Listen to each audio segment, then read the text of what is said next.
Hey, hey, hey. You guys ever stop to think about how much energy we waste trying to be someone we're not?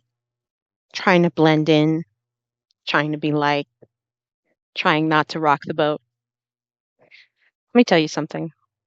Every time you dilute who you are, you abandon yourself. And for what? To avoid rejection? To dodge pain? Newsflash. The fear of rejection, betrayal, or abandonment isn't keeping you safe. It's keeping you small. Loving yourself fully means being exactly who you are, undiluted. And that, my friend, is the only way to live. Let me say it louder for people in the back. Self love isn't just bubble baths and affirmations. It's showing up as you, raw, messy, beautiful self, even when it scares you, even when it makes other people uncomfortable. Because, let's be real, shrinking yourself to avoid pain doesn't make the pain go away, it just turns it inward.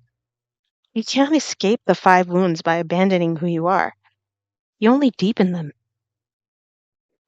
This fear of rejection, that's you rejecting yourself before anyone else can. Fear of abandonment? That's you leaving parts of yourself behind to feel accepted. Betrayal? That's what happens when you stop trusting your own voice. Humiliation? That's you hiding your truth because you're afraid to be seen. And injustice? The unfairness of it all, the victimhood? That's you telling yourself your needs, desires, and dreams don't matter. Do you see the pattern here? Every time you give in to these fears, you're betraying the one person you're supposed to be loyal to. Take a moment and think about it. How often have you told yourself, I'm too much? Or, I need to tone it down so they'll like me? How often have you held back your truth because you're afraid it would hurt someone else? And here's the big one. How often have you abandoned your dreams, your voice, your light, all because you didn't want to feel the sting of rejection or betrayal? Be honest with yourself. Drop a comment and tell me, what's the one way you've abandoned yourself out of fear? Let me tell you something about me.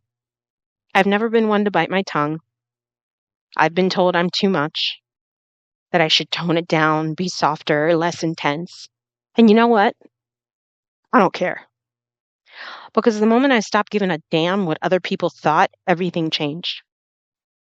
I stopped attracting people who wanted me to be the watered down version of myself, and I started attracting people who love me because I'm bold, fiery, and unapologetic. That's what happens when you choose you. Let's talk about it, Pain of shrinking yourself down to fit in. You. Let me be real with you. Being apologetically yourself doesn't mean it's always easy. It means you'll face the wounds head on. It means some people will walk away. And you know what? That is okay. Because the pain of rejection, betrayal, or abandonment is nothing compared to the abandoning of yourself. That's the kind of pain that sticks with you. The kind that eats away at your soul. The kind that makes you look in the mirror and wonder, who the hell am I? Well, my mother taught me this at a very young age, and I can't stress this enough. I would rather lose a person than ever lose sight of who I am. If that makes me self-absorbed, so fucking be it. Excuse my language, but it is what it is. That's how fiercely I ride or die for myself. And that's what it takes. And I'm okay with losing whatever doesn't like that. Because I would rather respect someone for being like me than lose myself. So here's my challenge to you. Stop running from the wounds. Stop trying to avoid the pain. Feel it, face it, and then choose yourself anyway. Because every time you choose to show up as the real you actually heal a little bit more.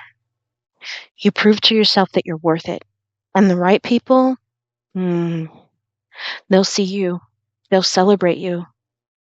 First, you got to celebrate yourself. I know you've heard me say this a million times, and you will always hear me say this. Love is a mirror. It's written in the Bible, it's written in Corinthians. I don't care if you're a Christian or not.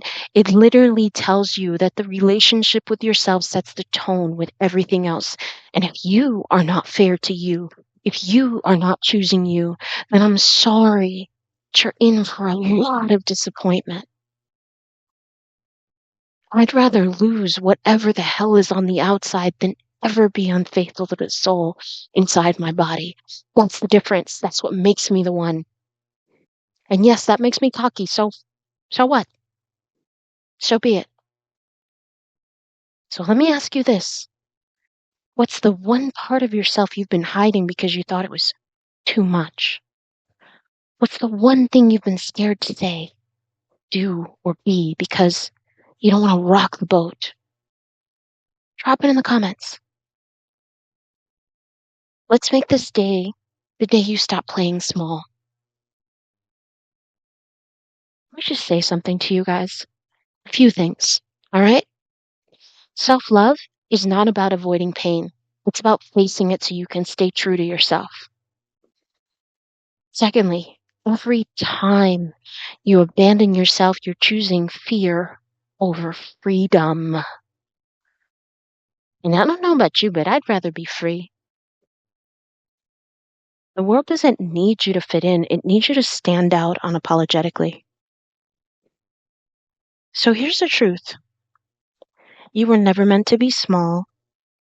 You were never meant to fit into someone else's idea of who you should be. You were meant to shine, to take up space, to be fully, unapologetically you. And yeah, it's going to piss some people off. So be it. Do you know how many times I've been told I didn't fit in, and then later on they come and they ask me for advice because I was so far ahead of where they were that they needed time to catch up. So in the meantime, they called me weird. So what? I'd rather be myself and water myself down. That's part of loving yourselves. It's part of really, truly honoring who you are. And if you don't do that, no one else will do it for you. So if the relationship with you sets the tone for everybody else, then you owe it to yourself to be yourself unapologetically. That's what really loving yourself means.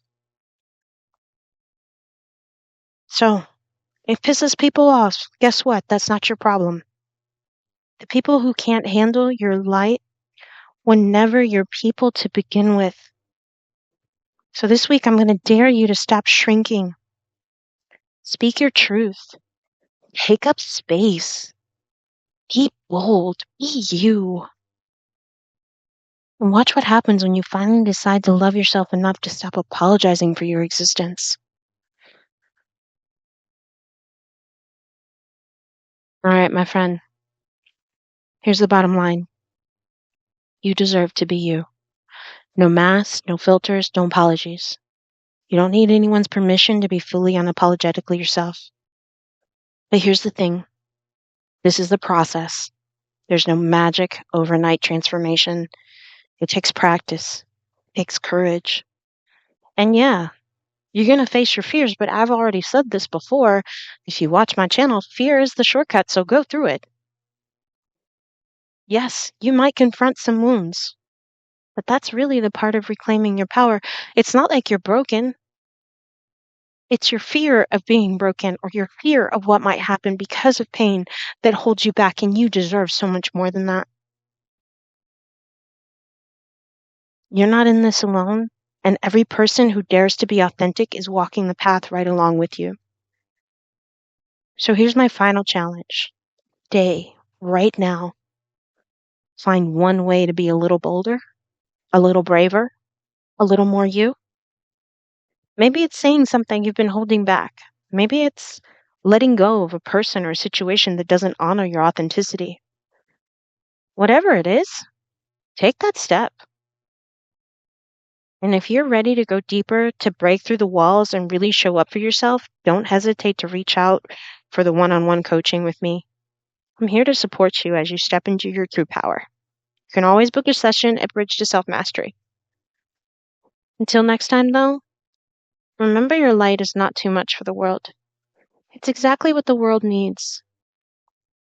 Stay bold, stay unapologetic, and keep shining. This is Ask Cindy, the real me. The fire inside of me is burning, and I'm hoping that it lights one under you all. Namaste, my friends.